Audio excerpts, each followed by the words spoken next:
Now let's kick things off in America. So Taraji P. Henson and Erykah Badu really want to clear the air. Now both actresses in the upcoming comedy What Men Want say their comments online and in concert on R. Kelly and Harvey Weinstein were greatly misinterpreted.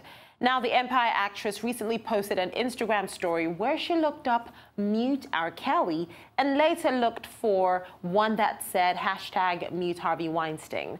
Now, people definitely condemned her, saying she was defending R. Kelly.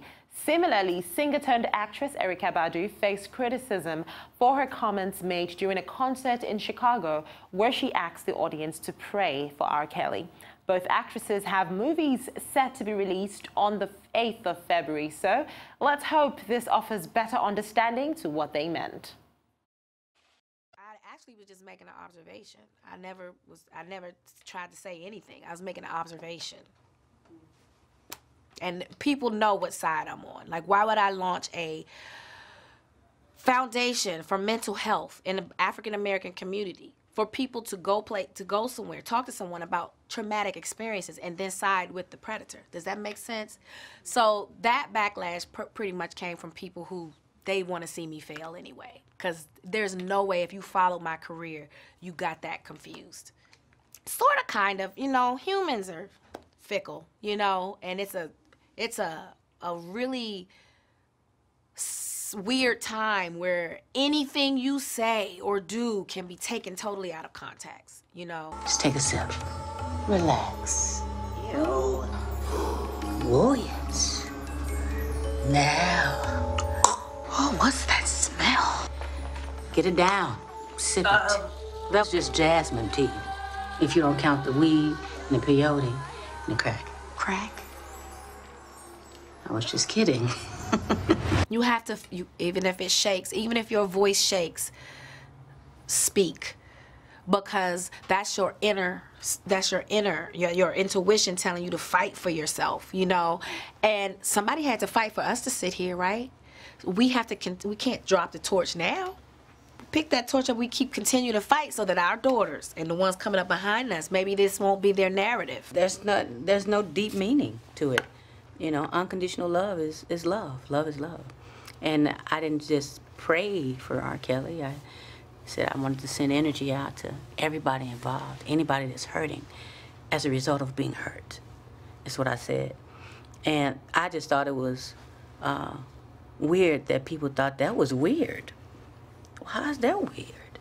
That I want love for people. But you are that, and it's in your music, and it's in who you are to spread love and to really get people to come together instead of condemning someone.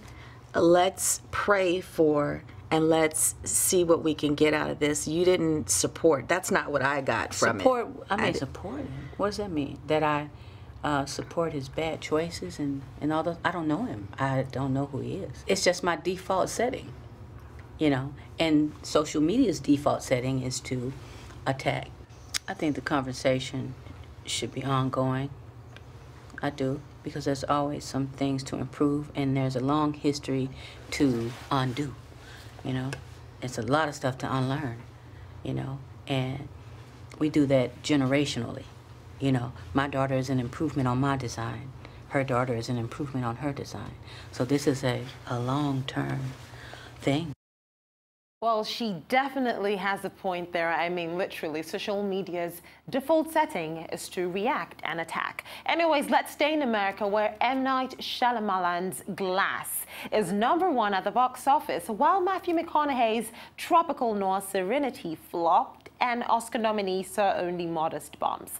So on a quiet weekend in North American movie theaters, Glass easily remained the top film with an estimated $19 million in ticket sales. Now, while not performing quite as well as Shyamalan's previous release, Split, Glass has made $73.6 million in just 10 days. Again, in second place was the very, very funny Kevin Hart movie, The Upside.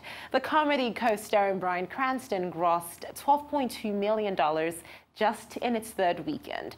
Now, Green Book saw the biggest post-nominations bump with 5.4 million in its 11th weekend. Now, nobody saw that coming. Oh, well, on a sad note, Top Chef winner Fatima Ali has died of cancer, and this happened on Friday. And I mean, she had been battling the disease for a really long time, and she was just 29. The competition-winning chef, who had been very vocal about her dwindling health on Instagram, succumbed to Ewing sarcoma. Her family confirmed this to Bravo. Now, they shared an image with the caption, "We're deeply saddened to share the news that Fatima Ali has lost her courageous battle with cancer." Last week, her fellow Bravo contestants reunited with support, basically saying that they were with her. And earlier this month, the 2017 contestant on the competition took to Instagram herself, explaining that she was getting sicker, but nobody really saw this coming. She initially wrote a heartfelt essay about Bon Appetit in the fall, explaining that her cancer had returned after fighting it off. In 2012, she won an episode of Chopped on the Food Network, and in 2017, Ali was a contestant on Top Chef Colorado. Although she finished in 7th place, she was voted the fan favorite.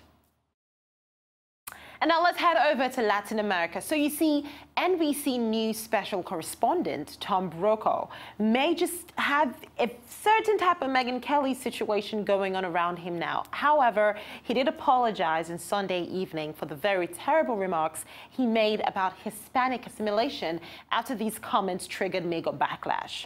Now, during a panel discussion about the fight for a wall along the U.S.-Mexico border, Brokaw said he believes that the Hispanics should work harder at assimilation because they ought not to be just codified in their communities, but make sure that all their kids are learning to speak English. And that's going to take outreach. Now, a correspondent then started the backlash by adding that the idea that people think America can only speak English as if Spanish and other languages weren't always part of America is in some ways troubling. Well, this was just on TV, and as you can imagine, the backlash was worse online.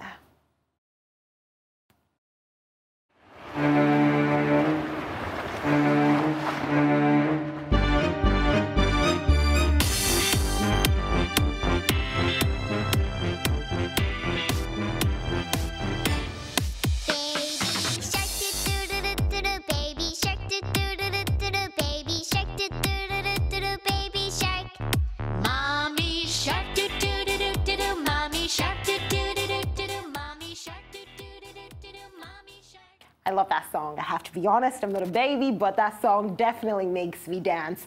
Well, around the world, this song that originated from South Korea is making a lot of money from streams and downloads. But Baby Shark, the viral children's song that's taken 2019 by storm, isn't paying out piles of cash to anyone. Now, this is because no single songwriter has been able to claim ownership over it. However, Pink Fong, a South Korean educational band, posted it first in 2015, and this is a remake that they recently dropped. But the core song in both versions stems from an old sing-along chant that seems to date back dozens of years to multiple sources. Well, as you can see, this song definitely makes kids dance, and a lot of people have jumped on it. Ellen DeGeneres, but if you thought that the Baby Shark craze was over, you have to think again. So the South Korean company behind the viral hit is seeking to capitalize on the song's success with a cartoon series and a musical. So Lee Seung-kyu, who helped found Pink Fong's owner, Start Study, told Bloomberg News that they are planning on releasing the short videos on Netflix. Well, let's go over to Australia. So the question of whether the nation should change the date of Australia Day has become one of the country's most contentious political issues. And Hollywood superstar Chris Hemsworth, who is 35, led the celebrity charge of stars who want to see the date moved from January 26th. Now, a number of iconic Australian stars took to their social media accounts to campaign for a date change, with Pia Miller also appearing to protest the date. To many, Aboriginal and Torres Strait Islander people, this day represents the beginning of the loss of their land, people and culture because it marks the day of colonization. Aboriginal Australians often feel that these celebrations on Australia Day basically exclude them. And over in the UK, Kate Beckinsale was hospitalized on Saturday after suffering a ruptured ovarian cyst. Now, she shared an image with the caption, "Turns out a ruptured ovarian cyst really hurts and morphine makes me cry." Now, the actress revealed on Instagram that she's so thankful to everyone who looked after her wobbly. Well, ruptured ovarian cysts can cause severe lower abdominal pain and bleeding, and in severe cases, may require surgery.